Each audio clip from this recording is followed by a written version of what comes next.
gusto estar representando el COPEAD como Relaciones Internacionales y parte de Aladen.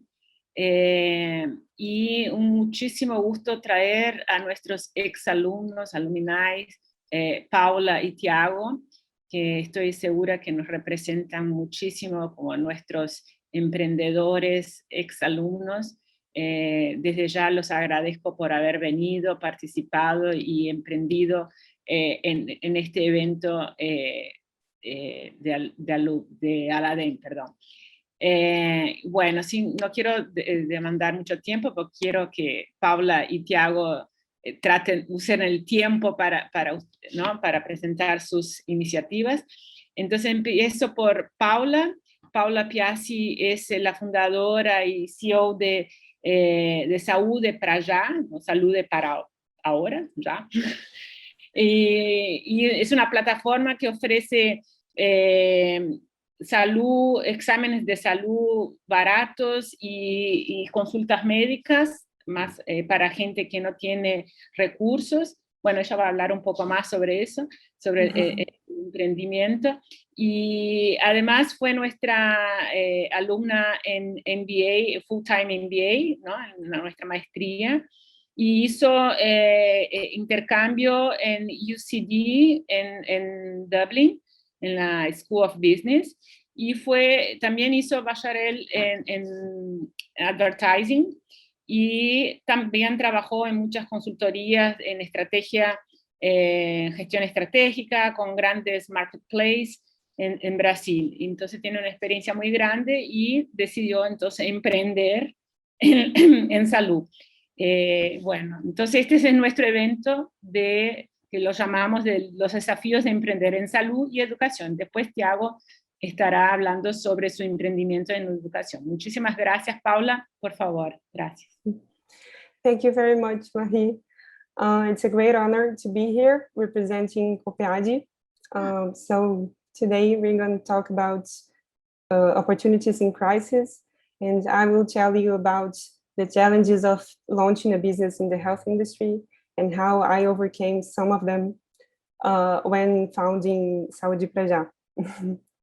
Can you see my screen? Yes.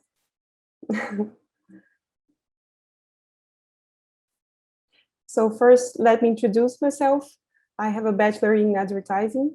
As Marie said, I graduated from the full-time MBA at COPEAD. When I was there, I studied strategy. I was advised by our great professor, Denise Fleck, who studies corporate growth. So I wrote my dissertation on how the telecommunication industry developed in Brazil. Then I worked at Business Integration Partners, which is a consultancy firm. And the project I was involved was in network operating and in customer relations. So for me, it was really important to have experience in operations and learning how big projects and how strategy is implemented before really working with strategy. And I went to OLX, where I was strategy manager of the automobile category. There I could have a broad view of the business. And at that point, I started seeing the positive impact of my work in society. So all of my former decisions were made regarding learning more. So I chose what I thought would teach me more. And at that point, I felt like I really wanted to have positive impact on society.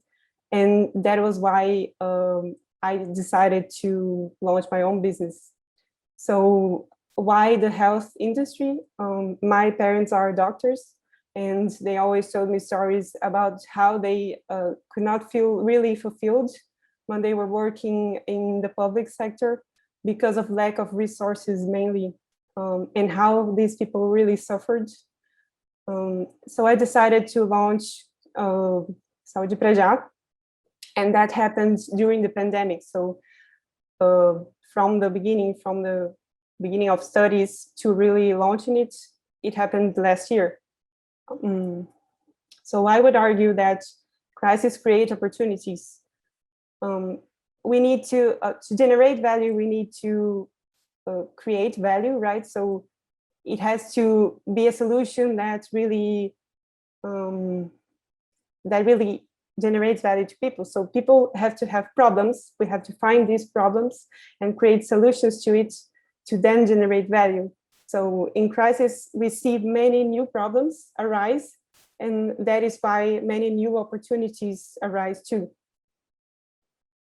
So today I will argue that crises create opportunities, and with a clear purpose, firms can turn challenges into solutions and action plans. So that is what happened to me at Saúde para Já. Of course, there were some opportunities that already happened before the pandemic. There is a historical gap between demand and offer in the health industry in Brazil, but also it gave more attention to health, and that is why some opportunities came up. And you can see that there was a health tech surge in Brazil. So many new companies saw opportunities too in this industry. Then I'll tell you about our business model at Saúde para Já and some of the challenges that we overcame because we were focused on our purpose. And then I'll tell you about our next steps, so how we intend to tackle the challenges that we are still facing. So about the historical gap, it's very obvious that the public health system is not capable of offering all of the services that people need. So only 64% of population was covered by family health teams in 2019. And also urgency units were clearly not enough for all of the population. So we have 5,500 cities, and there were only 600 in 2019. So besides that, in Rio de Janeiro metropolitan area, 35% of health exams and specialist appointment solicitations were not met in 6 months. And after 6 months, they expire because the public health system assumes that it might not even be necessary anymore, or people might need other types of attention, so they reevaluate. The health insurance was supposed to help these people that cannot be serviced by the public system. So our legislation supposes that that is why the private sector exists, and that is why the health insurance companies exist. But it also does not absorb all of the public health system excess demand.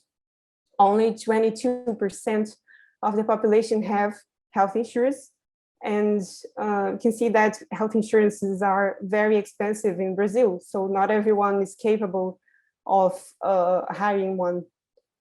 Low-income population is also not capable of committing to a monthly payment. So many of our workers, almost 40%, have informal jobs. So they do not know if they will receive their payments or if they will have enough to pay for health insurance every month.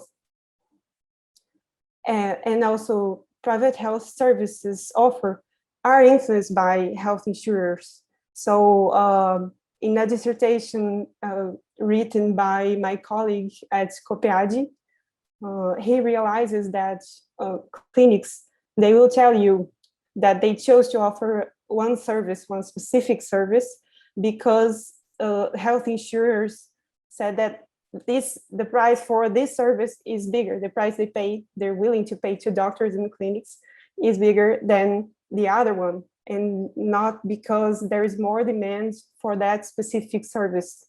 So it's very clear there is a gap, and there has been for many, many years. But during the pandemic, some other opportunities emerged. So first, we can see that media gave a lot of attention to health, which did not happen as frequently before. So I can translate to you some of these news. So the first one says, mortality rates in public ICU expose impact of COVID in Brazil. And also the ex-president of our central bank, which is equivalent to Fed, for example, defends that there should be more space for public health system in the budget. almost 1,000 kids await in line for consultations with neuropediatrician in the public system in a specific city in the south of Brazil, and the wait list is over 3 years. So these are things that always happened, but we didn't get enough attention from media. So the next one, companies donate to public health system 2.3 million medications from the intubation kits that were missing in São Paulo, that were needed in São Paulo. And also, now the president visits some of the very important health institutions that were really present in all of the health sector history, such as Fiocruz. So, and also Butantan.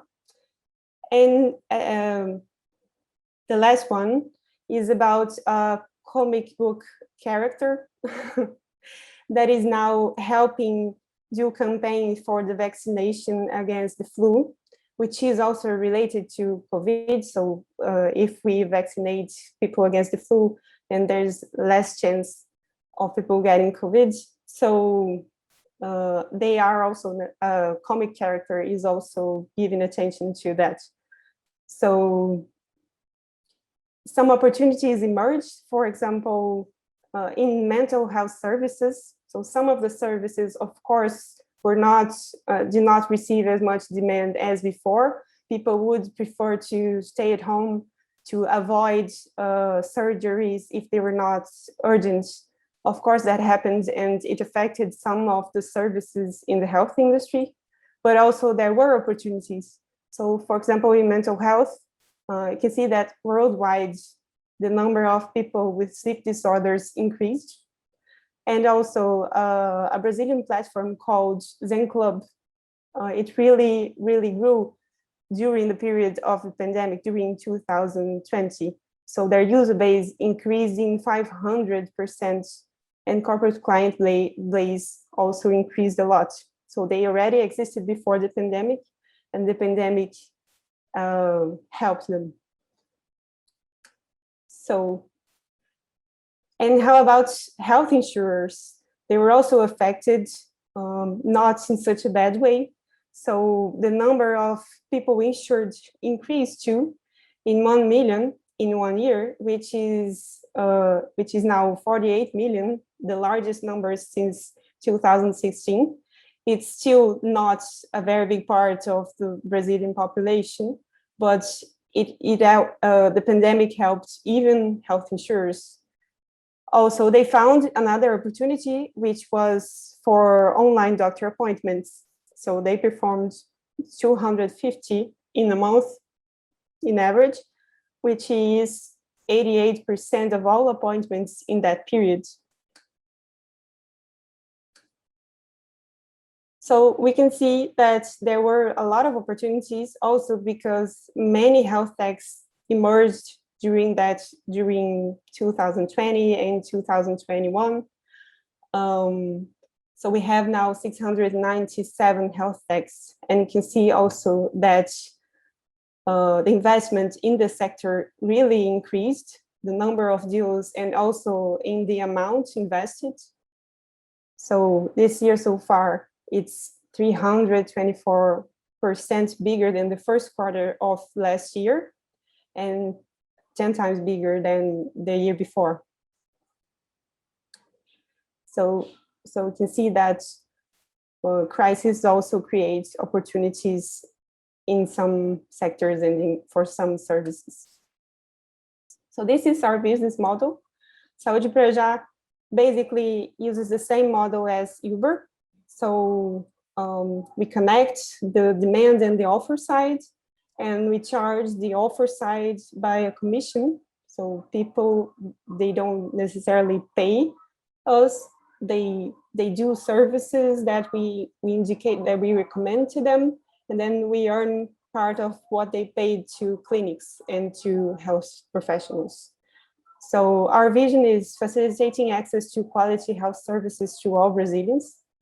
And this is how we started operating. So we mapped medical appointments and exams, the clinics and their units and all their services, searching for the lowest price on the state of Rio de Janeiro.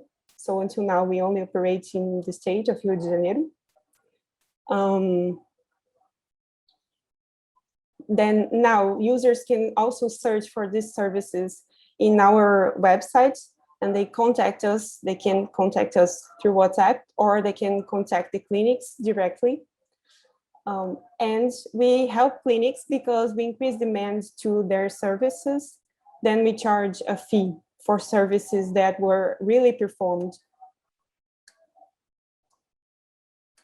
So I will say that purpose is a driver to overcome challenges, because it was focusing on solving these people's problems that helped me overcome many of the challenges that we faced.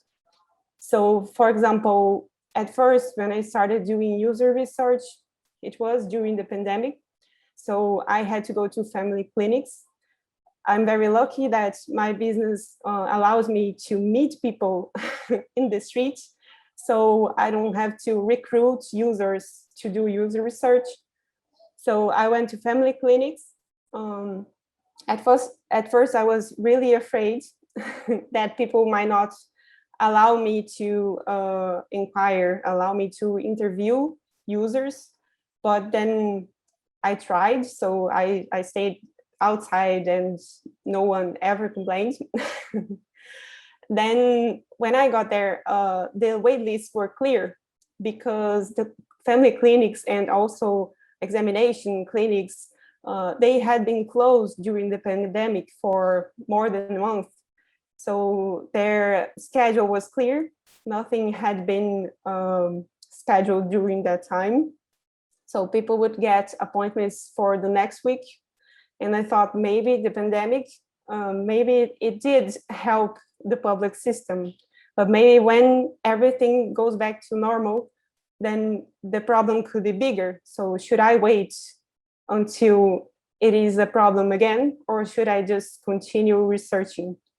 And I decided to continue because I thought that maybe there were still other problems. So people would tell me that they did go to popular clinics, so clinics for low-income people that would charge you a lot less.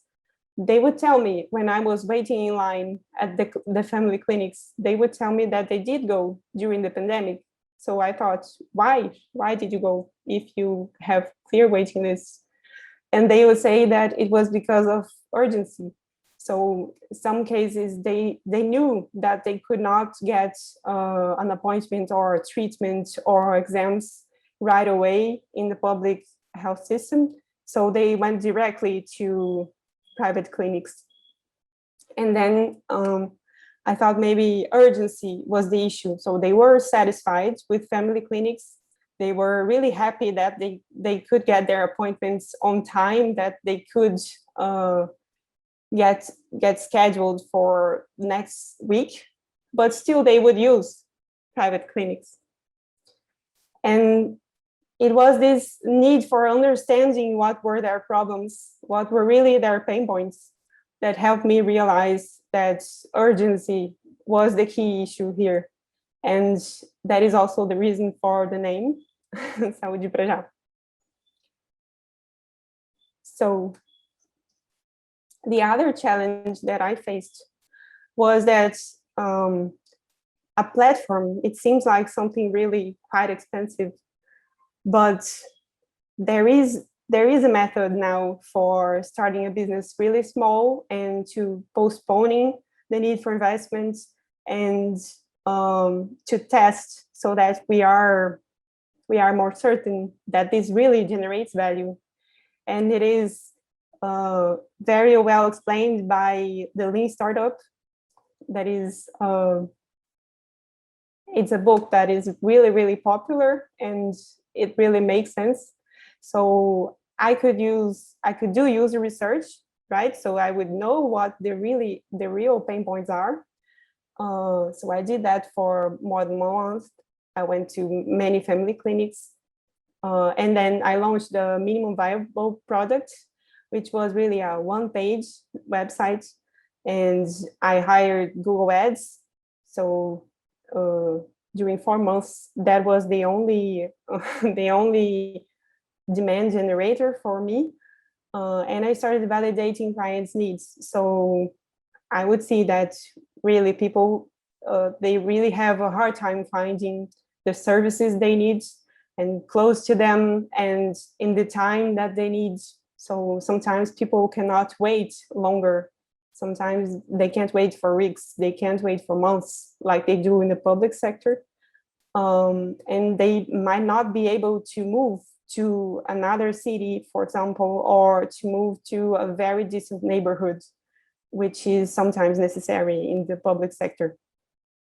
So phase 3 was increasing capacity when we realized that it really was an important need that we were meeting then, and that we could not attend to everyone just through WhatsApp. We had to create a way in that people could self-serve. So that is when we decided to create our second version of the website. And now people can search for the services directly in their website, in our website. They don't need to talk to us, but they can if they can't find it there. And we still do attend to people one-on-one. Now we are in this phase 4, where we are identifying service providers' needs. So it's clear that we have demand for our service, but we're still testing whether the offer side, so the clinics and the professionals, do they really have problems that we can solve? Which are them and how can we solve them?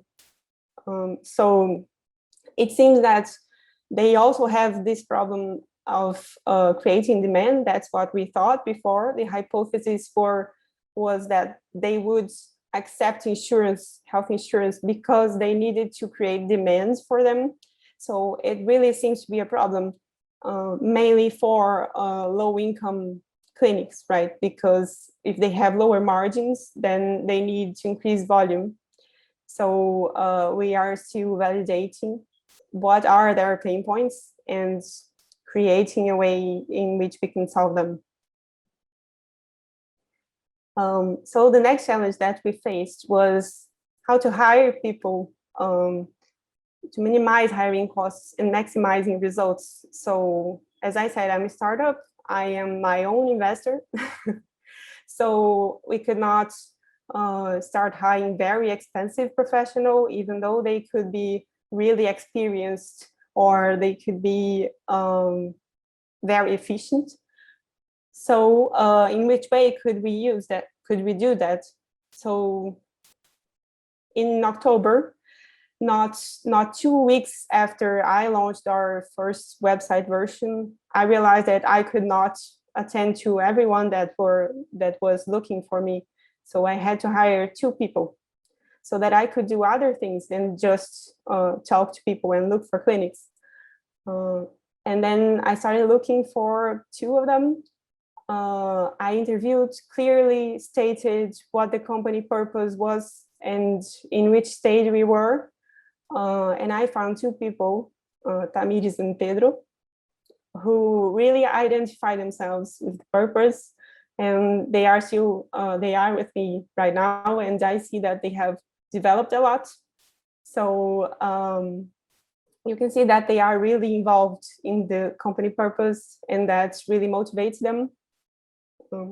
So I try to really recruit people who want to contribute to the same purpose as I do. They are not very experienced, but if I coach them, if I help them develop, then they would be even more committed than if I attract very experienced people and maybe am not able to pay enough of what they expect. So of course, it's very important to coach. We have an onboarding process. We train and develop capabilities. So I'm really by their sides. It involves a lot of commitment to coaching them. and also giving responsibility. So I believe that if I give responsibility to them, then they will try harder.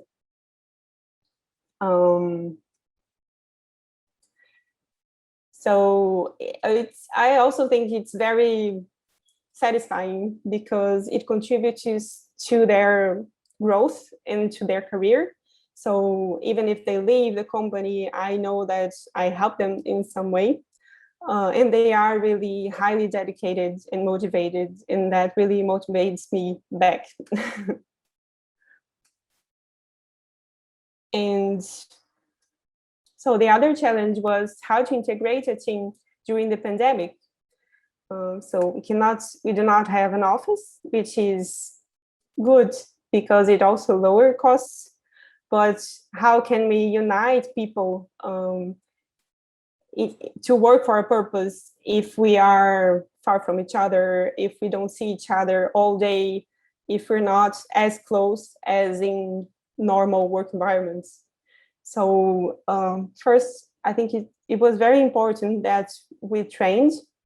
So every first day of everyone in the team is in a public family clinic. So I'll meet them there, show them how it works, share the company history and vision. So explain exactly what is the problem that we're trying to solve. And then I have written procedures that they can consult, and I introduce them to their teammates so they can help each other. And still, I felt like something was missing. So we still had to be more integrated. We have daily meetings, but we don't talk as much to each other. Maybe I became close to each of them, but not them among them.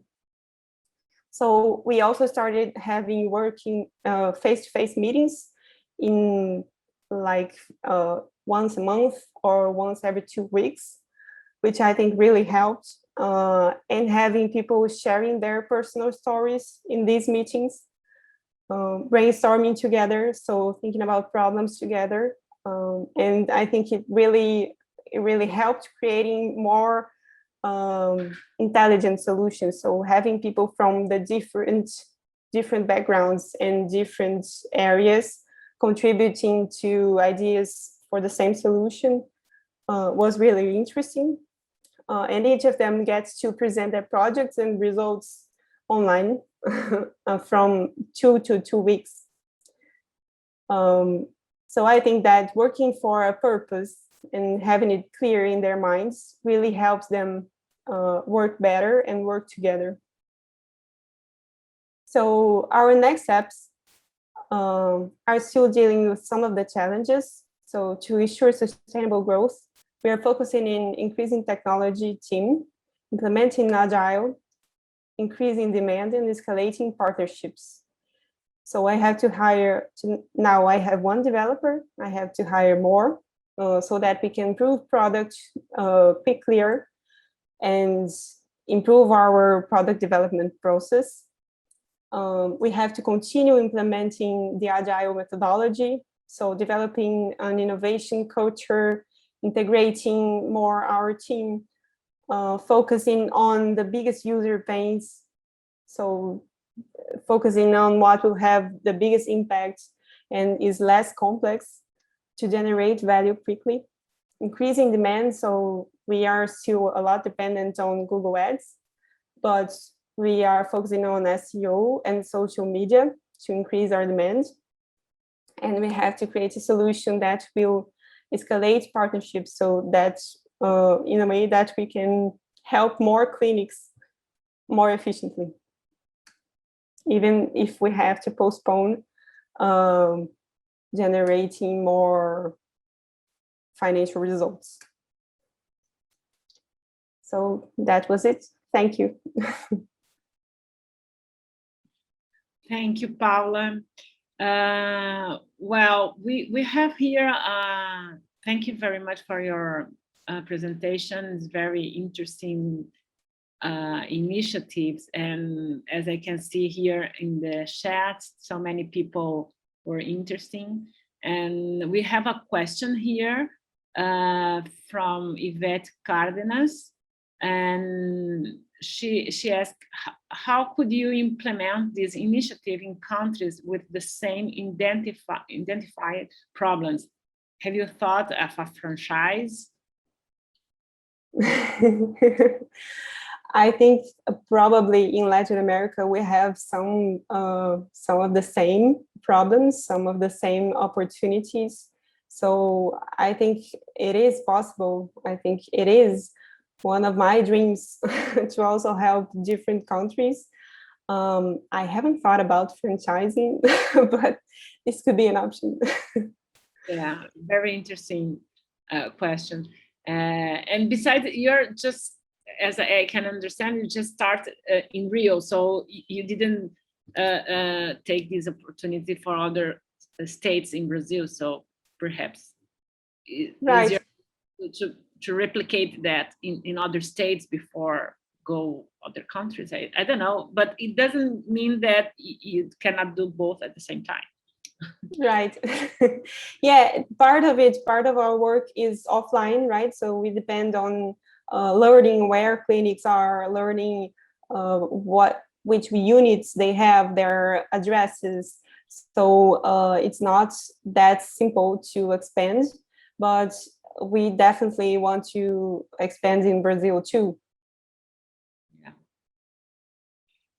Well, I have another question here. Perhaps it is a challenge that you face, but I didn't understand. I think you didn't show so much details on that. Is because you start these initiatives, very interesting initiatives, exactly in the moment that the demand in healthcare is so high. So probably there are a lot of doctors that they have a lot of opportunities to work because, you know, as we can see in the hospitals, that people needs medical doctors and they cannot hire, they don't have enough people to give support. So how you can manage to offer a service in a low price, and at the same time, this service is so much required in exactly in this moment. So I believe that could be a very big challenge for you to offer a low price consulting and exams in the moment that everybody needs this kind of service. Right. So we don't interfere with pricing. So the clinics and the professionals there, they decide on their own pricing. We just offer it. So we ask them that they do not offer for lower prices in other channels. So we have to be able to give the best offer to our patients. That is our priority. But I don't know. I don't think that every service has more demand right now because people are postponing what is eligible. And some people are more worried about the pandemic. So that people will come to us and say that they want lungs x-ray, for example. And then we will ask them, why? Why do you think you need lung x-ray? Do you have a doctor's recommendation? And many times they don't. They just think that they need it because they're worried about COVID. So some of the services are in high demand and some are not. But anyways, we are focusing on offering the same price as the clinics want. And I think that in the long term, we might be able to affect prices so that they're lower, actually. I think that right now, clinics and doctors, they will charge higher prices because when they're not, when the service is private, right? So not through health insurance, because the health insurers, they will define the price and the price is not enough. Yeah. So the clinics, they want to compensate charging higher when it's not through health insurers. But I think that if the demand is higher without insurance, then the prices would be lower too. So it's probably something that won't happen right now, but maybe in a few years. Okay, yeah, you're right. Well, we have other questions here. Irving Rice asked about marketing campaign. Can you explain your campaign marketing in the first year? So we were focused on Google Ads, focused on the keywords that were more popular, for example, X-ray, MRI.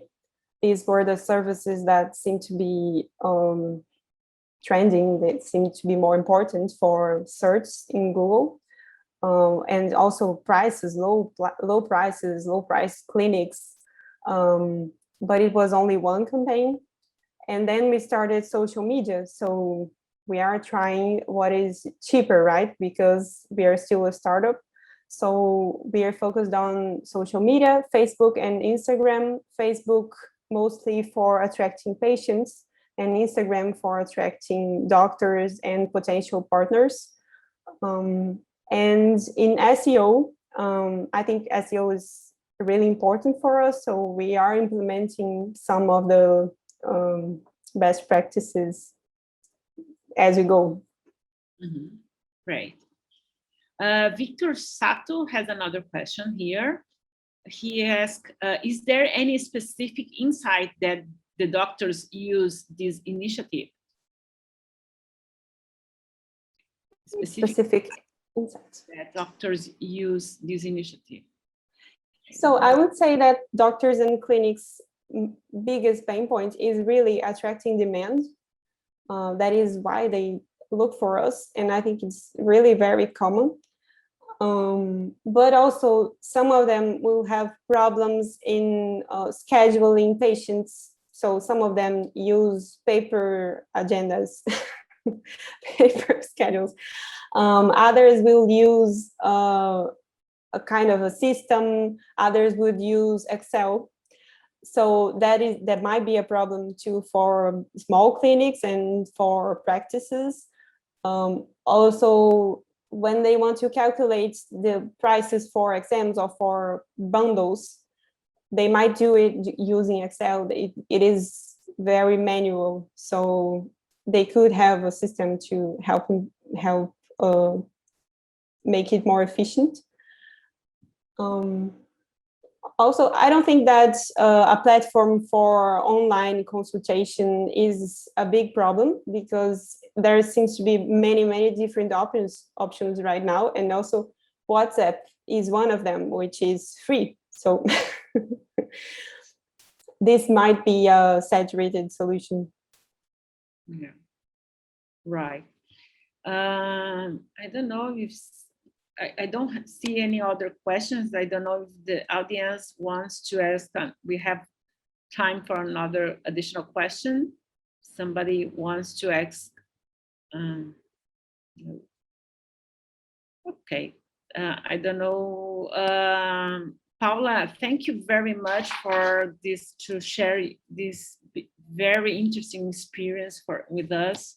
I think it could be very helpful, not only an inspiration for our students that they were studying in COPEAD and other schools from Aladdin, so they can see that it's possible to do something even in a very challenging moment like we are living right now. So congratulations for this,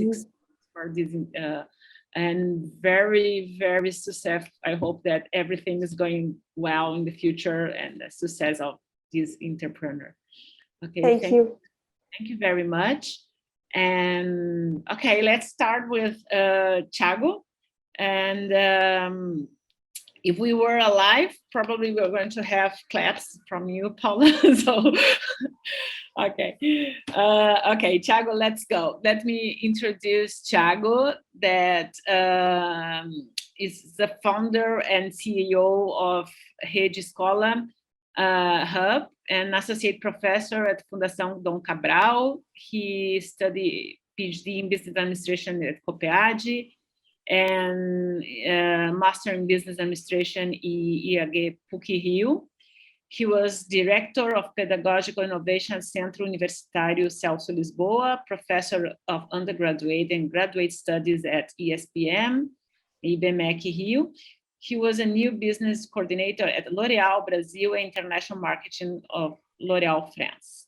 Thiago, I don't know if you want, I think you prepare in Spanish, sorry. Yeah, I started to, because I was speaking. Don't worry, there's no problem. Como quieras. Si quieres en español, en inglés. Ok, whatever. Thank you. Muchas gracias por estar con nosotros. Good morning for everyone. Yo voy a hablar español porque yo pienso que puede ser más interesante por las interacciones. Experiencia mayor en español, me parece. Sí. Por los nombres. Entonces, ok, gracias. Maravilla, gracias. Yo estoy muy contento por estar acá, muy contento por la invitación, por estar conectándome nuevamente con Paula, que es una colega de tiempos de universidad, y por estar representando a COPEAD en este evento tan interesante. Bueno, voy a compartir mi tela para que podamos empezar. Bueno, así como Paula ha hablado un poco acerca de los desafíos de emprender en salud, yo voy a hablar de los desafíos de emprender en educación, hablando un poco de mi experiencia en mi emprendimiento, como Mariana ha presentado. Yo soy fundador y CEO de Escola Hub. He hecho mi PhD en Consumer Behavior en COPEAD. Y actualmente trabajo como profesor de educación ejecutiva de Fundación Don Cabral, que es una escuela de negocios, una business school de Brasil. También he hecho TEDs, palestras, workshops, hablando acerca de la cuestión de la innovación educacional, que hoy es tal vez mi principal tema de trabajo. Yo he trabajado también como New Business Coordinator en L'Oréal Brasil y he hecho una experiencia internacional en L'Oréal Francia, que yo pienso que fue muy importante para mi decisión de cambiar mi carrera y estar trabajando directamente con educación, y después puedo hablar un poquito más acerca de esto. He trabajado también como profesor en otras business schools de Brasil. Bueno, me gusta mucho empezar hablando acerca de Escola Hub, explicando 5 características de nuestra escuela. La primera es que no tenemos clases. De facto, no tenemos profesores, maestros hablando clases todos los días. No tenemos clases. No es una escuela donde los profesores hablan y hacen la narración de contenido. Tampoco tenemos disciplinas. También no tenemos una división de matemática, geografía, inglés, portugués, español, humanidades, historia, geografía. No tenemos. Y no tenemos también los espacios de salas de clase. ¿Sí? No tenemos este tipo de división. Tenemos solamente coworkings en laboratorios. También no tenemos las tradicionales pruebas. No tenemos pruebas. Y lo más importante, no tenemos niños tristes, que es una cuestión relevante, muy relevante para este momento de la educación, y pienso que no solamente en Brasil, pero en todo el mundo. Actualmente, Escola Hub, la fundación se fue en 2018 y actualmente tenemos 3 unidades, 2 unidades en Minas Gerais, que es un estado, una provincia muy importante de Brasil, que tiene más ciudades en Brasil, y hemos hecho el lanzamiento de nuestra nueva unidad en Porto Alegre, a sur de Brasil. ¿Sí? Todas son unidades propias, ¿sí? No tenemos todavía proyecto para otras modalidades de expansión, pero después podemos hablar un poco acerca de esta cuestión. ¿Sí? Para hoy yo he hecho una organización de primeramente hablar acerca de Escola Hub y el movimiento de escuelas innovadoras que se pasa en el mundo y se pasa en Brasil también.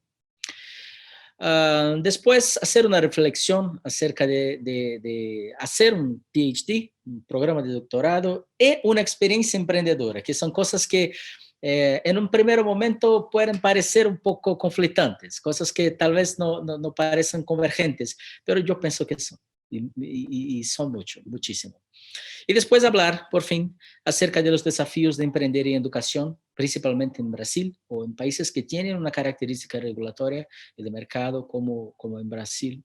Y es también una manera de hacer una narración de todas las otras cosas habladas anteriormente, ¿sí? Entonces comienzo hablando un poquito acerca de Scholar Hub y del movimiento de escuelas innovadoras. Muy bien, nosotros tenemos en Scholar Hub una visión de que en este momento hay dos modelos predominantes de escuelas en Brasil, ¿sí? Tenemos a un lado, a un polo, las escuelas tradicionales, que son escuelas que tienen foco en resultados académicos, son las escuelas que tienen el modelo muy similar con el primer modelo de escuelas de 250 años atrás, donde todos aprenden las mismas cosas al mismo tiempo, en mismo ritmo y misma velocidad. O sea, escuelas basadas en padronización, donde el foco es el resultado, que sea como las notas de pruebas, que sea las notas a fin de cada año, que sea las notas para acceso a las universidades. Al otro lado, al otro extremo, tenemos escuelas que se denominan como alternativas. Son escuelas fruto del movimiento de contracultura de los años 60, años 70, principalmente con influencia del movimiento de contracultura norteamericano. Y son escuelas que tienen un foco en desarrollo humano, que tienen una creencia casi opuesta de las escuelas tradicionales, una creencia de que el papel de la escuela es desarrollar un ser humano y que los resultados académicos son como consecuencias de este desarrollo, ¿sí? Cada uno de estos modelos, a su modo, está en una burbuja. Para nosotros, en nuestra visión, cada uno tiene sí sus puntos negativos, puntos positivos, pero pierden conexión con el mundo real, pierden conexión con el mundo contemporáneo, por una serie de razones. Es por eso que para nosotros entendemos que Scholar Hub no es ni una escuela tradicional, ni una escuela alternativa. Somos un camino del medio. Nosotros nos denominamos como una escuela contemporánea, o como los investigadores del campo de la educación denominan escuelas innovadoras, ¿sí? Y nuestra principal característica es el pluralismo epistemológico. ¿Pero en qué sentido? En sentido de que tenemos que trabajar por una pluralidad de formas de aprendizaje.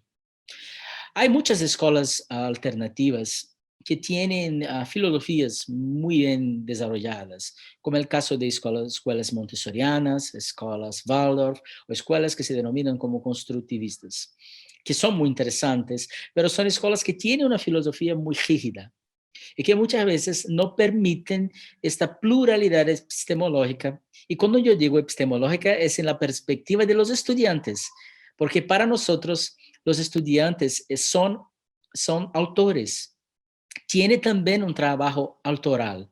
Los estudiantes están a crear y epistemológicamente hablando, tienen que trabajar a partir de metodologías que permitan esto. Por eso que nosotros nos entendemos como un camino del medio, ¿sí?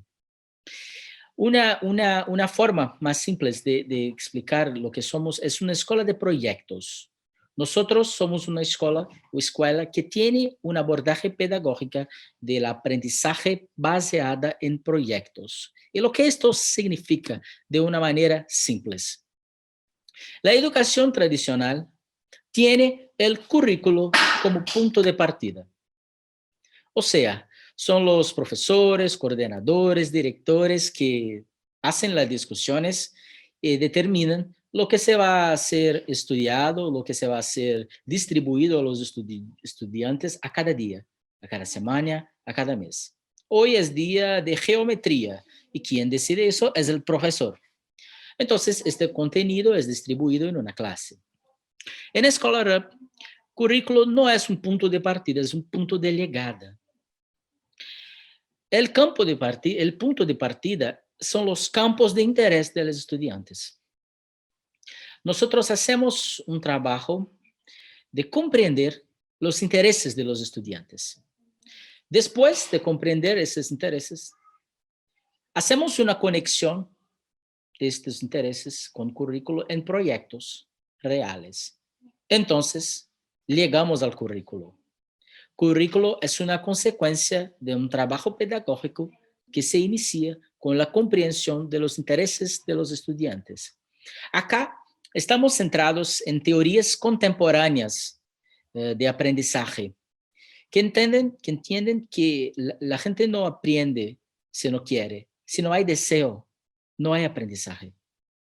Es por eso que probablemente nosotros no hemos aprendido la mayoría de las cosas que nuestros maestros, nuestros profesores intentaron enseñarnos durante nuestras vidas escolares. Aprendíamos lo que quisiéramos aprender, ¿sí? O que hacía sentido aprender.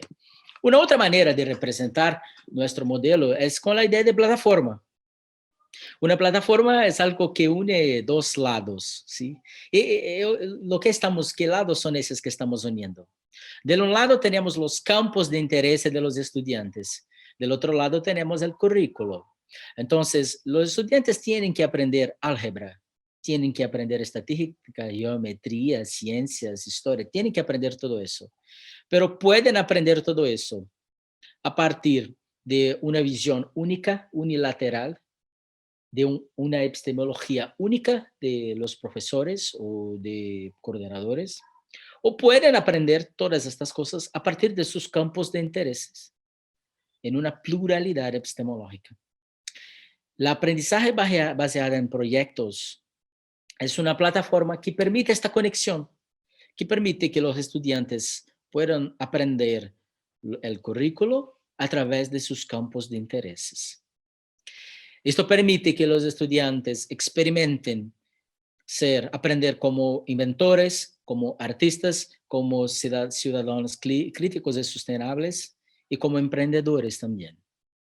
Y acá tengo un ejemplo que me parece que puede dejar las cosas más claras, ¿sí? En 2019, hacía 10 años de la muerte de Michael Jackson, el cantor. Y nosotros teníamos una estudiante, Julia Curcio, con 8 años, que ha descubierto que su aniversario de vida era el mismo día de la muerte de Michael Jackson. Entonces estaba muy, muy sensibilizada acerca de este tema y junto con su profesora, su maestro, he desarrollado un proyecto que partía de una pregunta. ¿Cómo Michael Jackson? ¿Por qué Michael Jackson ha aprendido a danzar tan bien? Ha aprendido a hacer pases de danza tan sofisticados, ¿sí? Entonces, utilizando el mismo framework, el campos de interés de Julia estaban centrados en la danza, en la música, Michael Jackson, en las artes. Pero Julia tenía que aprender cosas muy específicas, conocimientos muy específicos del currículo nacional de Brasil para su edad y su momento dentro del año. Tenía que aprender en las 3 semanas siguientes el contenido de gráficos, que es un contenido del componente de matemática, el contenido de lo que es una noticia de periódico y cómo se escribe una noticia de periódico, que es un contenido de componente de lengua portuguesa, y aprender el contenido, lo que es un texto biográfico y cómo se hace, cómo se escribe un texto biográfico, que también es un contenido de portugués. Julia podría aprender gráficos de una manera tradicional, como todos aprenden. Todos los estudiantes juntos con un profesor enfrentan un cuadro, dando explicaciones, cómo se hace, y después una lista de ejercicios, ¿sí? Pero no es así que se pasa en Escola Hub. Nosotros conectamos los campos de interés de los estudiantes con las demandas de currículo. Y lo que tenemos es lo siguiente. Un proyecto, acá está el registro de la propia estudiante, ¿sí? De 8 años de edad, obviamente. Un proyecto en 3 etapas. En la primera etapa, Julia sería una biografía de Michael Jackson. En la segunda etapa, sería un gráfico con los discos más vendidos. Y por fin, en la última etapa, una noticia acerca de su último espectáculo en vida. Y sería como artefacto final una presentación para todos los estudiantes de la escuela, donde hacería pases de danza de Michael Jackson y explicaría todo lo que ha aprendido acerca del proyecto. Pero lo que es interesante es que esto es punto central. No es un ejercicio. Julia todavía no había estudiado qué es un gráfico. No sabías lo que es un gráfico. Entonces, Julia aprendió o qué es un gráfico y cómo se hace un gráfico mientras la realización del proyecto. Tuve que estudiar lo que es, cómo se hace y tomar la decisión de cuál tipo de gráfico sería más adecuado para la representación gráfica de la venta de discos de Michael Jackson. Durante este proyecto, Julia ha hecho investigaciones, he encontrado bases de datos distintas, analizado las informaciones, hecho comparaciones, he conversado, hablado con la gente que también gusta Michael Jackson, pero de otras generaciones. He construido su gráfico, he construido su noticia acerca de la última presentación y he hecho la biografía, una pequeña biografía de Michael Jackson. Entonces, esta es de una manera obviamente muy simplificada la esencia de una escuela contemporánea que tiene la característica de pluralismo epistemológico y que tiene aprendizaje basado en proyectos como su EXO. De un lado, campos de interés de los estudiantes, del otro lado, el currículo, transformamos esto todo en proyectos, ¿sí? Este es un proyecto muy simple, ¿sí? Sencillo. Tenemos otros mucho más complejos. Obviamente que los estudiantes que son más viejos, que están más avanzados, desarrollan proyectos también más avanzados. Bueno. ¿Por qué escuelas como Escola Hub están a surgir? Porque en este momento identificamos, y cuando yo digo identificamos, estoy hablando acerca de investigadores del campo de educación, la gente que trabaja con gestión pública educacional, la gente maestros, profesores, que vivimos una crisis en sistemas educacionales, principalmente en términos metodológicos, ¿sí? Nosotros en Escola Hub tenemos una visión de que aprendizaje es algo que contribuye para que el mundo sea mejor. Tenemos una visión de que nosotros en cuanto a humanidad llegamos hasta acá, en este momento histórico, porque tenemos la capacidad de aprender y aprender cada vez más, y potencializar nuestra capacidad de comprender el mundo.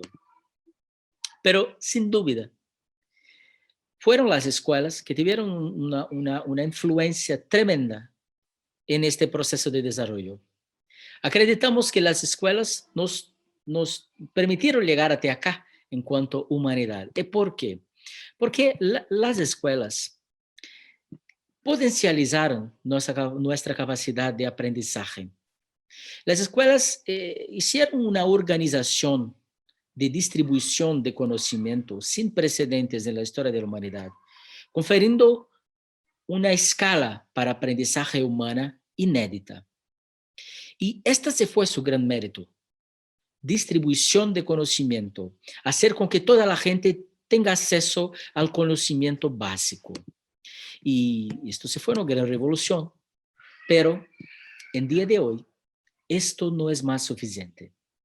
Solamente distribuir contenido no es suficiente para todo lo que vivimos, para todo lo que necesitamos, porque el contenido hoy está siendo distribuido en multiplataformas. Y no solamente más a la escuela. No hay sentido de ir a la escuela solamente para recibir contenido. La escuela tiene que hacer mucho más. La escuela tiene que desarrollar nuevas posibilidades de aprendizaje.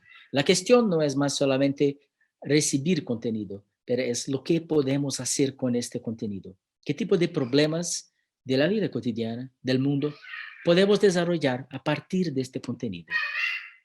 Escuelas son sistemas basados en promedia. Y cuando lo digo promedia, no es en términos de fecha, de nota, de resultados, de avaliación, pero en términos de cómo funciona, en términos de funcionamiento. Son sistemas de promedia porque todos los estudiantes tienen que aprender las mismas cosas al mismo tiempo, al mismo ritmo y velocidad, independiente de sus intereses personales. Y este modelo padronizado, sincronizado, se fue maravilloso para la escala, para que toda la humanidad pudiese llegar donde están a este momento. Pero por ahora, esto parece no hacer más tanto sentido así. Esta misma padronización que en pasado nos permitió llevar conocimiento a mucha gente, a millones de personas al mismo tiempo, esta potencia hoy es lo que nos limita, porque hoy ya no hace más sentido tener escuelas para la padronización.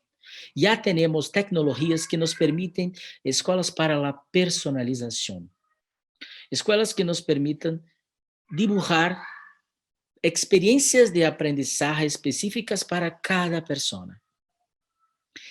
Esta es la base del movimiento de las escuelas innovadoras. Escuelas que están surgiendo y que están más orientadas para el futuro do que para pasado y tal vez para presente también, ¿sí? Escuelas que trabajan con innovaciones como la gamificación, aprendizaje adaptativa, metodologías activas, aprendizaje por proyectos, nuevas prácticas como coding, programación para los niños, tecnologías como inteligencia virtual, la robótica, que ayudan principalmente en componentes que tienen complejidad, como el caso de matemática, pensamiento lógico, pensamiento computacional, y entre otros. Tecnologías como inteligencia artificial y cultura maker. Entonces, estas innovaciones están siendo adoptadas por escuelas innovadoras que no solamente adoptan tecnologías o adoptan nuevas prácticas, pero tienen una organización distinta, completamente distinta. Escuelas como Khan Lab School en California, escolas como OutSchool en Estados Unidos, como Escola da Ponte en Portugal, la primera escuela de proyectos que tenemos noticia en el mundo, escuelas como Vitra en Suecia, para muchos la escuela más innovadora del mundo, que tiene una organización completamente muy distinta. Y estas escuelas también están a surgir en Brasil. Algunas son más inovativas do que otras, pero todas tienen esta propuesta de se posicionar como escuelas contemporáneas, que procuran no estar en los extremos de escuelas tradicionales y de escuelas alternativas, escuelas como el Proyecto Áncora, como Eleva, como Lumiar, como Concept y como Escuela RUB también, sí. Bueno, ahora voy a hablar un poquito acerca de la cuestión de hacer un PhD y de la experiencia emprendedora, ¿sí? Como yo he dicho. En un primer momento, tenemos la sensación de que hay una contradicción, hay un conflicto. ¿Sí? Yo me acuerdo que yo he hecho la defensa de mi tesis en diciembre de 2016. Y ya en 2018 yo he lanzado la Escuela RUB y amigos, colegas me cuestionaron acerca de eso. Bueno, he hecho un doctorado para ser un maestro, para ser un profesor investigador y está a lanzar una escuela. ¿Por qué? Parece no hacer sentido, ¿no? Parece no ser la formación adecuada. Pero en mi visión, en primer lugar, la experiencia de hacer un máster o de hacer un doctorado, un PhD program, es algo que permite un desarrollo de inteligencia, de capacidad cognitiva, que será bueno e útil para cualquier tipo de actividad que pueda ser desarrollada, como profesor, como maestro investigador, como ejecutivo, como emprendedor, o sea, cualquier otra actividad. Te tornas una persona más inteligente, una persona capaz de problematizar la realidad de una manera más profunda, yo pienso. Y tener conocimiento científico y comprender la realidad a partir de la ciencia es algo que en mi visión es muy interesante para la experiencia de emprender. Yo ya había emprendido en pasado, cuando estaba más joven, antes de la experiencia de máster y antes de la experiencia de doctorado. Y después yo comprendo la distinción de una manera muy clara. Yo pienso que la capacidad de saber dónde encontrar informaciones relevantes, informaciones que la mayoría de las personas no accesa ainda.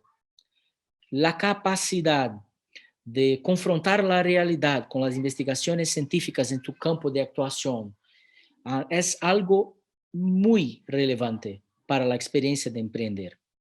Empreender es también una experiencia investigada por la ciencia. Durante mi máster, yo he hecho en Consumer Behaviors, pero yo tuve la oportunidad de estudiar algunos artículos científicos acerca del campo de emprendedorismo y que fueron muy importantes para que yo, y todavía son importantes, para que yo pueda reconocer en mi práctica aspectos teóricos que están siendo reconocidos por los investigadores en campo de emprendedorismo. Y al mismo tiempo, por ejemplo, cuando yo pienso en toda la fundación teórica de Scholar, está calcada en las teorías contemporáneas del aprendizaje. Y la capacidad de leer teorías, de discutir teorías, de debatirlas, de comprenderlas, es algo que puede ser muy benéfico para todo el proceso de emprendimiento. Al mismo tiempo, para conceber un modelo de negocios, capacidad teórica, conocimiento científico puede ayudar mucho al emprendedor. La segunda cuestión, capacidad de resolución de problemas. Yo pienso que la experiencia del doctorado contribuye muchísimo para una capacidad de resolución de problemas más sólida y de lidiar con problemas y con una realidad más compleja, con muchas variables o con variables más complejas al mismo tiempo. Y también, obviamente, la experiencia de hacer un PhD program en Business Administration es una cosa que confiere una comprensión singular de mercados.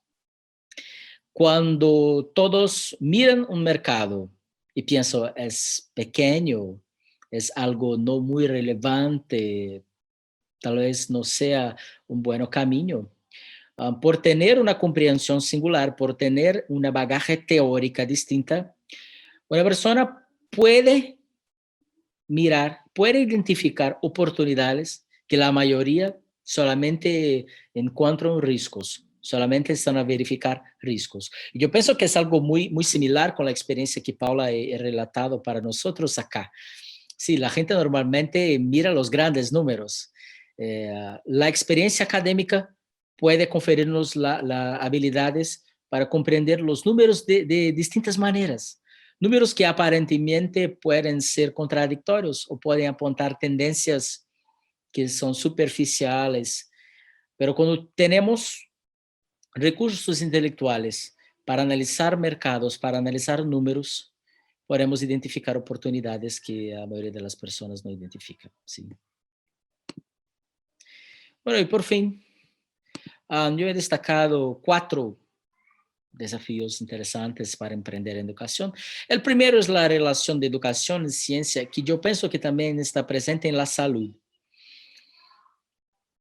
Instituciones, proyectos, productos, servicios de educación, así como la salud, están en un contexto científico.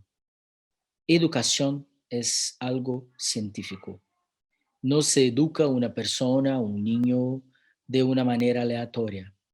Es necesario estar calcado en ciencia para saber cómo desarrollar el letramiento matemático, el letramiento científico, el letramiento en las lenguas, para saber cómo respetar las fases del desarrollo humano. Esto exige ciencia. Entonces, emprender en educación exige desarrollo de conocimientos científicos. Mismo que tú no seas un maestro, un profesor o un PhD en educación, tiene que estudiar las teorías que envasan la educación para ser capaz de desarrollar innovaciones. Innovaciones que van a ayudar a la gente a aprender mejor. Es simple. Es simple. Este es el concepto de innovaciones en la educación. Tenemos que ayudar a la gente a aprender mejor. No es acerca de utilizar tecnologías en aprendizaje. Tecnologías pueden ayudar, pero también pueden no ayudar. Esta es la cuestión. La cuestión regulatoria es muy relevante también porque, especialmente en Brasil, tenemos una regulación muy cerrada. No es simple desarrollar proyectos de nuevas escuelas o mismo hacer la implementación de apps, softwares que puedan hacer un cambio de experiencias de aprendizaje. Entonces, comprender la regulación y desarrollar innovaciones teniendo la regulación en perspectiva es fundamental. Un otro punto muy interesante es la cuestión de la diversidad multigeneracional. ¿Por qué? Porque estamos a lidiar con diferentes generaciones juntas en una época en que las diferencias generacionales son muy marcantes, muy marcantes. Y esta comprensión es fundamental. De una perspectiva interna de la gestión de la gente, tenemos maestros, profesores de diferentes generaciones trabajando juntos y que necesitan trabajar en equipo. Y tenemos estos maestros lidiando con estudiantes de nuevas generaciones, pero muchas veces lidiamos también con familias de diferentes generaciones. Una cosa que yo observo casi todos los días es que las familias que están a se formar por ahora, familias con parejas con menos de 30 años, tienen una percepción y un interés en las escuelas que es muy distinto de las anteriores. De mí, por ejemplo, yo tengo 36 años, mi manera y tengo 3 hijos, mi manera de comprender el mundo escolar y de amigos que tengo de mi generación son distintas de la gente con 25, 26, 27 que está a tener el primer hijo por ahora. ¿Sí? Entonces, este momento es un momento que exige una comprensión del significado de la educación para cada generación y de cómo podemos desarrollar una manera de todos trabajarmos de manera armónica. Y por fin, una cuestión muy técnica emprendedora. ¿Sí? El modelo de desarrollo de nuevos negocios está muy basado en venture capital. La idea de que un emprendedor, fundador, va a crear su negocio, tiene que probar su valor durante los primeros meses y los primeros años, para entonces, como Paula he presentado, desarrollar un MVP, para entonces accesar capital para un crecimiento, para una expansión, validar su modelo de negocios, accesar capital para una expansión. Este es un proceso que normalmente el fundador o los fundadores empiezan con 100% del equity del negocio, del business, y durante el proceso de captación de recursos para crecer, van perdiendo participación, van sufriendo diluciones durante este proceso. Comúnmente, cuando llegan a un momento de IPO, por ejemplo, no es común un fundador o los fundadores tener como 10, 15% del capital de la compañía solamente. Tienen el control de la gestión, pero tienen una parte pequeña del capital. Este es un modelo que para educación no me parece el más adecuado, porque este es un modelo que trabaja con una perspectiva de que determinadas organizaciones van a vivir, determinadas organizaciones van a morir. Una estadística muy compartida acerca de startups son de la mortalidad de las startups. Yo pienso que en educación no hay sentido en crear empresas que van a morir, principalmente escuelas. Escuela es un tipo de organización que tiene un impacto tremendo en la vida de una persona. Tenemos una relación afectiva con nuestra memoria de nuestras escuelas, de cosas positivas y negativas, pero tenemos esta memoria afectiva. Escuelas pueden tal vez nuevas escuelas pueden tal vez no se tornar en cadenas, no crecerem grandemente, enormemente, y tal vez no escalarem, no ganhar escala. Pero no necesariamente tienen que dejar de existir. Pueden existir en cuanto a pequeñas instituciones de una ciudad o de un barrio, por ejemplo, pero deben permanecer existiendo porque hacen parte de la memoria de una gente, de la memoria de familias, de la memoria de una comunidad. Y para mí el futuro de la educación es más fragmentado de lo que tenemos hoy. Mi apuesta es que por ahora en Brasil estamos a ver el crecimiento de grandes grupos educacionales, hacer consolidación en sectores con adquisiciones, con lanzamiento, abertura de capital en la bolsa de valores. Pero yo no creo que esto será exactamente el futuro. 2 minutos para terminar. Perfecto, Perdón. gracias. No hay problema, ya es el último slide. ¿Sí? Yo pienso que las nuevas familias están más interesadas en rescate de la personalización, de una dimensión más artesanal del aprendizaje. Y es por eso que yo pienso que un otro modelo, que es el modelo del Venture Builder, un modelo que no es tan conocido, es un modelo más interesante, porque es un modelo donde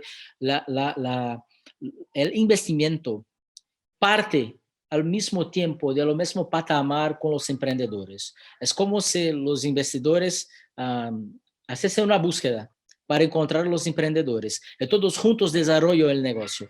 No es una cuestión de lo emprendedor demostrar su valor y su competencia, no, todos juntos van a trabajar de una manera más estructurada, de una manera que me parece ser un poco más saludable para todos, ¿sí? Entonces, eso, muchas gracias.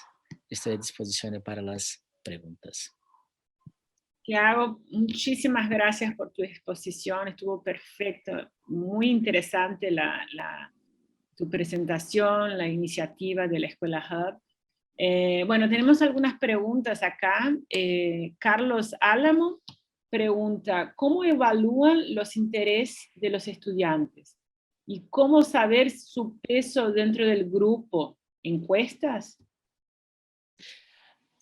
Tenemos una organización del trabajo escolar en que en muchos momentos estamos a evaluar los intereses. Tenemos dinámicas, actividades, situaciones, procesos en que estos intereses van se materializando en una especie de portfolio de intereses. Naturalmente tenemos que utilizar tecnología, tenemos que utilizar software porque sin esto no se puede hacer esto con grandes grupos. Y la segunda cuestión, ¿cuál es la segunda parte de la cuestión? Su peso dentro del grupo, si son encuestas. Sí.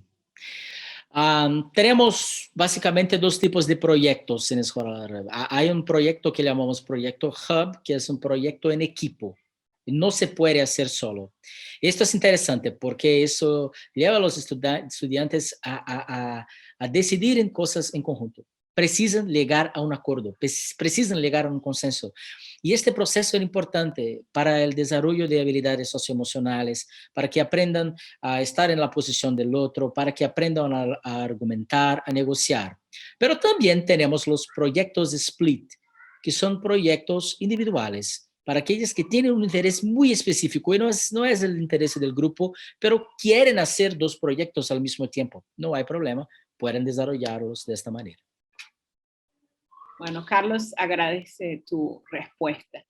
Jesús Caballero pregunta, buen día, pero ¿Escuela Hub usa coaches o tutores para cada alumno? Tenemos un modelo en que cada turma está dividida en equipos de 4 estudiantes. 4 estudiantes están en un equipo. Y tenemos al máximo de 20 estudiantes por turma, o sea, 5 equipos. Cada turma tiene 2 profesores. Un profesor mentor que hace el trabajo de tutoría de cada grupo y un profesor de portfolio, que llamamos portfolista, que está responsable por la colecta de evidencias de aprendizaje, que está responsable por ayudar en el proceso de mediación, en dudas más específicas y que soporta el trabajo de mentor. Muy bien, muy interesante. Yo tengo la verdad, no son exactamente preguntas, pero a lo mejor reflexiones y podría ser también para Paula, junto acá, aprovechar que están los dos, porque me parece que justo elegimos 2 temas ahí de interés público, ¿no? Que es salud y educación. Y ustedes estuvieron emprendiendo en esas áreas, que de alguna forma encontraron una oportunidad dentro de una crisis, ¿no? Tiago mismo antes diría que no fue la crisis sanitaria, sino una crisis educacional, vamos a decir, ¿no? Y al mismo tiempo me parece que tenemos una necesidad pública o sea, de gestión pública para apoyar este tipo de emprendimiento, ¿no? No sé lo que piensan ustedes sobre la cuestión de la gestión pública en esas iniciativas, o sea, con las iniciativas, aunque son privadas, lo que la gestión pública podría estimular a este tipo de emprendimiento, ¿no? ¿De qué forma podrían estimular para que, facilitar para que estas cosas pasen, no solo un Tiago que pensó, o Paula que pensó, pero que hagamos como está, creo que Tiago dijo, ¿no? Ayudar a emprender más, ¿no? Y de qué forma la gestión pública podría ayudar en ese sentido. Puedo Sí, por primeramente, ¿sí? Yo pienso que a mí, por ejemplo, me gustaría muchísimo trabajar en la gestión pública para desarrollar educación, pero hay un modelo de acceso a las carreras públicas en Brasil que es muy restricto. Tienes que hacer una prueba, un concurso, no puedes dedicarte a otras actividades, una exclusividad. Entonces, es algo que en mi visión no está adecuado para las demandas de trabajo del siglo XXI. Esta es una primera cuestión. Después, yo pienso que deberíamos desarrollar aspectos regulatorios que de alguna manera pudieran conferir una facilidad para el desarrollo de nuevos proyectos en estas áreas que son tan necesarias, que son tan importantes. En verdad, enfrentamos los mismos problemas que una compañía y lo mismo proceso que una compañía que está, por ejemplo, a perjudicar el medio ambiente, a perjudicar la sociedad, tiene. Entonces, yo pienso que programas de estímulo, programas de desarrollo, de capacitación educacional en gestión son muy importantes, pero en un ámbito de reforma. No pienso que es una o dos o mismo tres iniciativas. Tenemos que repensar el sistema para conectar la manera de desarrollar estos tipos de negocios, estos tipos de proyectos en Brasil, de una forma que podamos valorizar la gente que tiene talento, que tiene energía para desarrollar estos problemas de una manera un poco más simple, porque estamos a correr muchos riesgos cuando hacemos esto solo. Claro. Paula? I have a different point of view. So having studied telecommunications and also the health industry, what I found is that public administration, it has good intentions. So regulation has good intentions, but I think that in practice, it is a burden for companies. So it creates a more challenging environment for companies. So I would say that the public sector should fund new ventures in these sectors, but not try to regulate or try to generate new projects. In health, for example, we can see that the public administration is not efficient, and it does not try to be more efficient. So that is the problem. So if we compare health expenditure in different countries, you can see that it's not the only variable that makes people more healthy.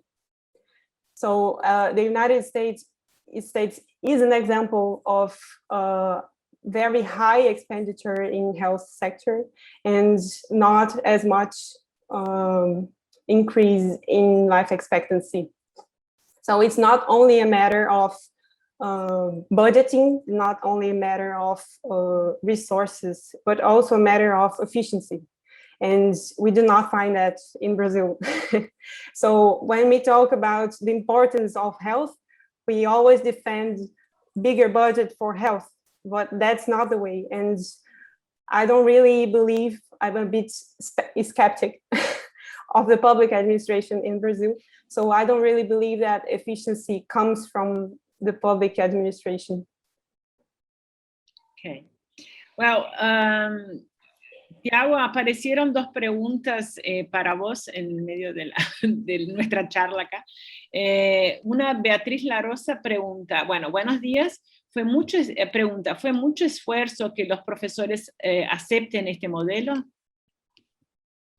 Beatriz, muy interesante su pregunta. En verdad, nosotros no queremos que nadie acepte el modelo, ni profesores, ni familias, ni estudiantes.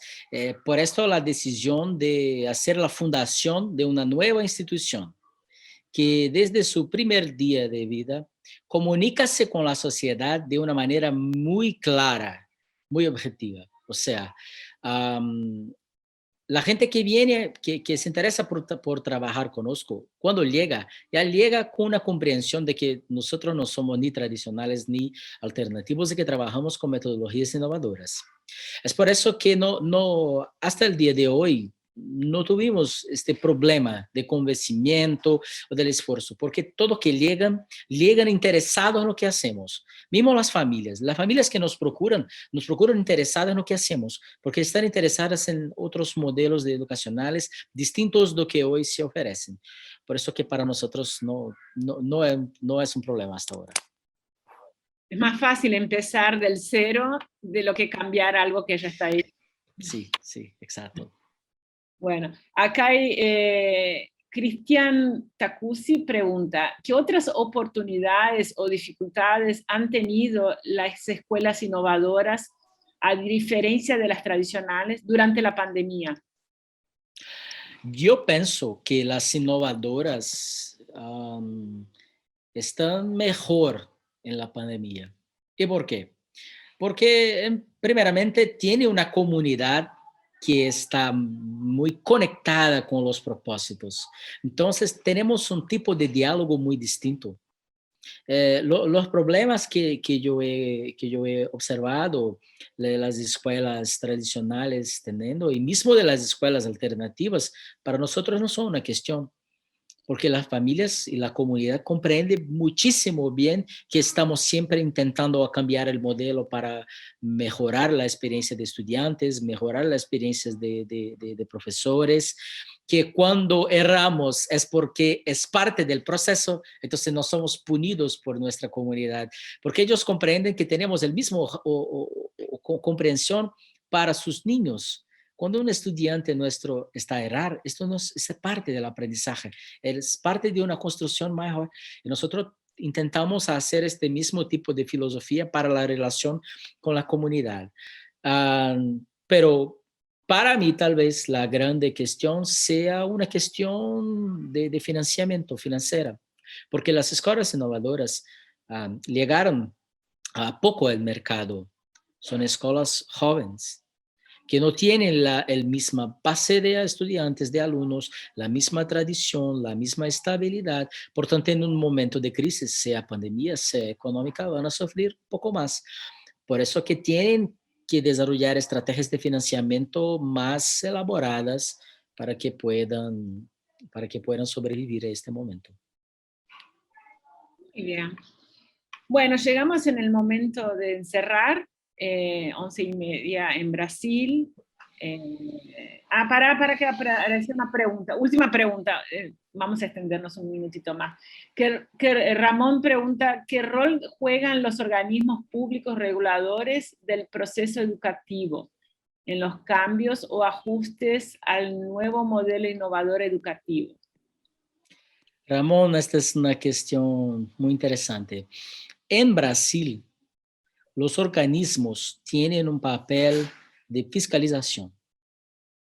Es increíble, pero no se interesan por la calidad metodológica, no se interesan por el pluralismo metodológico.